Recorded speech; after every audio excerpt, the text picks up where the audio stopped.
हमारी संस्कृति, हमारे संस्कार सदा रहें हमारे साथ। सब्सक्राइब करें तिलक। जय श्री राम।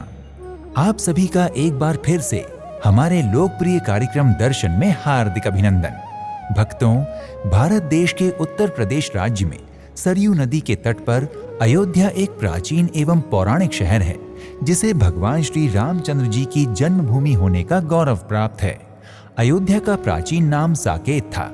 बौद्ध एवं जैन ग्रंथों में भी गौतम बुद्ध एवं भगवान महावीर स्वामी के अयोध्या आगमन का उल्लेख मिलता है।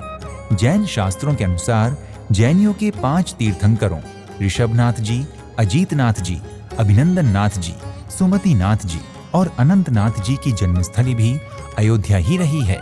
लेकिन अयोध्या को मुख्य रूप से श्री रामचंद्र जी की जन्मस्थली के रूप में ही जाना जाता है। अयोध्या जाने पर हमें श्री रामचंद्र जी के समीप होने की अनुभूति होती है, क्योंकि यहाँ का कण कण राम में रमा हुआ है।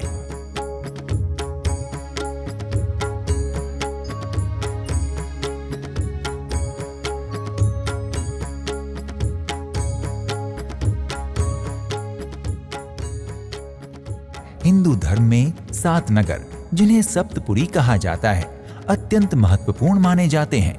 इन सप्तपुरियों में भी प्रथम पुरी अयोध्या मानी गई है। अयोध्या की हर गली, नुक्कड़ और चौराहों पर कोई ना कोई मंदिर अवश्य मिल जाता है। इन्हीं सब कारणों से अयोध्या को धर्म नगरी कहा जाता है।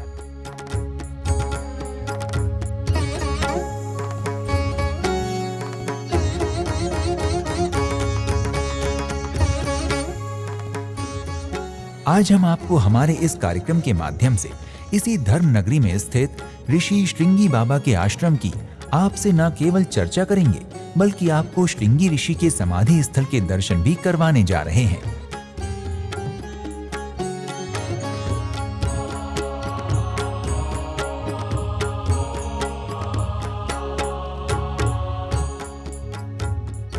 अयोध्या से 20 किलोमीटर दूर सरयू नदी के किनारे किनारे चलने पर शेरवा घाट आता है, जहां पर स्थित है ऋषि श्रृंगी आश्रम।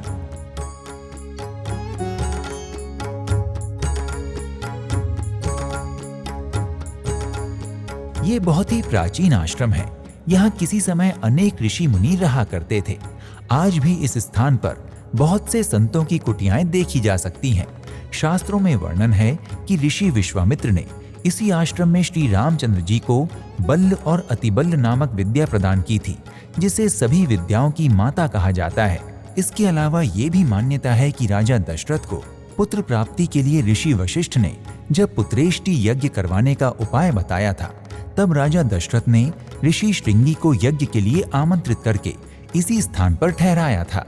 उस समय ये स्थान प्रमोद वन के नाम से जाना जाता था। यज्ञ संपन्न होने के पश्चात राजा दशरथ को श्री राम, श्री लक्ष्मण, श्री भरत एवं श्री शत्रुघ्न जी जैसे 4 विलक्षण प्रतिभा के धनी पुत्रों की प्राप्ति हुई और ऋषि श्रृंगी इसी तट पर समाधिस्थ हो गए। इसी प्रसंग की स्मृति में आज भी श्रृंगी ऋषि तथा उनकी पत्नी शांता माता की इस स्थान पर पूजा होती आ रही है।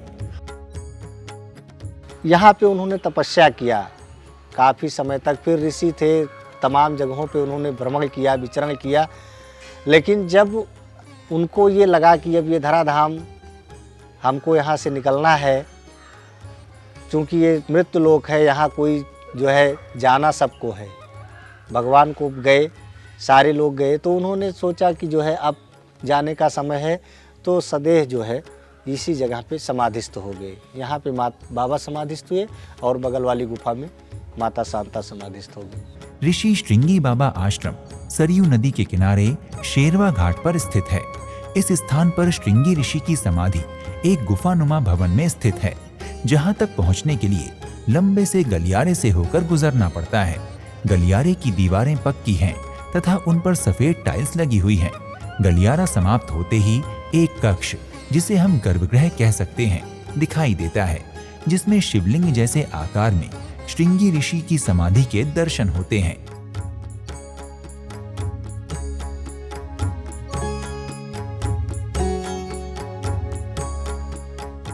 कुछ इसी शैली में माता शांता देवी की गुफा भी निकट ही बनी हुई है।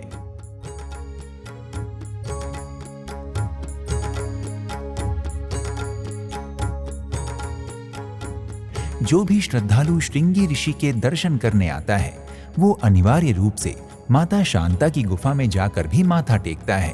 इसके अलावा इस स्थान पर श्री गजानन, बजरंगबली, भोलेनाथ तथा हिंदू धर्म से संबंधित अन्य देवी देवताओं के भी अनेक मंदिर बने हुए हैं। प्रमुख रूप से जो मुख्य मंदिर बाबा श्रृंगी ऋषि का है, समाधि स्थल, माता शांता की समाधि स्थली, तपोस्थली, और ये महादेव का विशाल शिव मंदिर बहुत प्राचीन समय का है। इसको बताते हैं कि महाराज विक्रमादित्य जब अयोध्या का निर्माण कर रहे थे उस समय इन्होंने श्रृंगेश्वर भगवान की स्थापना की, और ये प्राचीन समय का ये शिव मंदिर, ये तीनों यहाँ के प्राचीन मंदिर हैं। इनके बारे में कोई जानता नहीं, जिससे जो भी सुना वो अपने पूर्वजों से सुना, उसने सुना वो अपने पूर्वजों से सुना।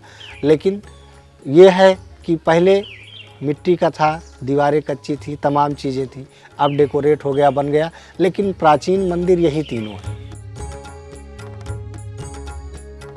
श्रृंगी ऋषि का आश्रम संतान प्राप्ति के इच्छुक दंपतियों के लिए एक चमत्कारी तथा पावन धाम माना जाता है। माना जाता है कि संतान की कामना लेकर यहाँ आए हुए श्रद्धालु दंपति यदि सच्चे हृदय से मनोकामना मांगते हैं तो उन्हें कभी निराश नहीं होना पड़ता और उन्हें संतान प्राप्ति अवश्य होती है।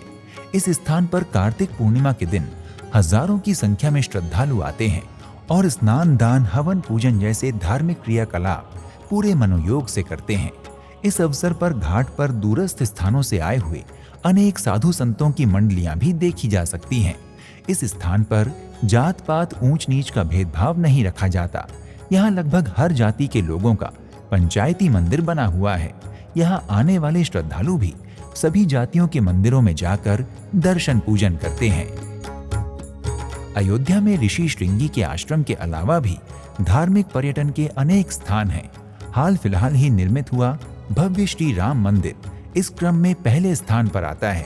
इनके अलावा आप यहाँ हनुमानगढ़ी, छोटी देवकाली मंदिर, कनक भवन, सीता रसोई, सरयू तट जैसे अनेक धार्मिक स्थलों पर जाकर पुण्य लाभ ले सकते हैं।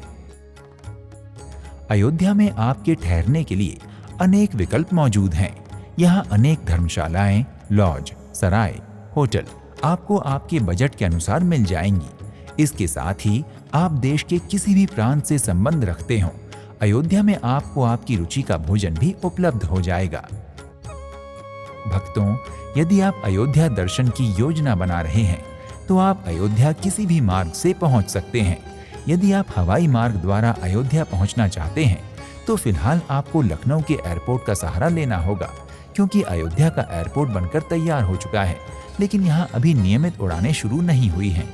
लखनऊ से अयोध्या की दूरी 130 किलोमीटर है, जो आप रेल अथवा सड़क मार्ग से तय कर सकते हैं। इसी प्रकार अयोध्या तक आने के लिए देश भर से ट्रेनें भी आपको उपलब्ध हो जाएंगी। उपयुक्त सड़कों के चलते आप बस या निजी वाहन से भी अयोध्या तक पहुंच सकते हैं। अपनी सुविधा के अनुसार आप वाराणसी, प्रयागराज या गोरखपुर होते हुए भी अयोध्या आ सकते हैं। इनमें से किसी भी स्थान की अयोध्या से दूरी 200 किलोमीटर से अधिक नहीं है।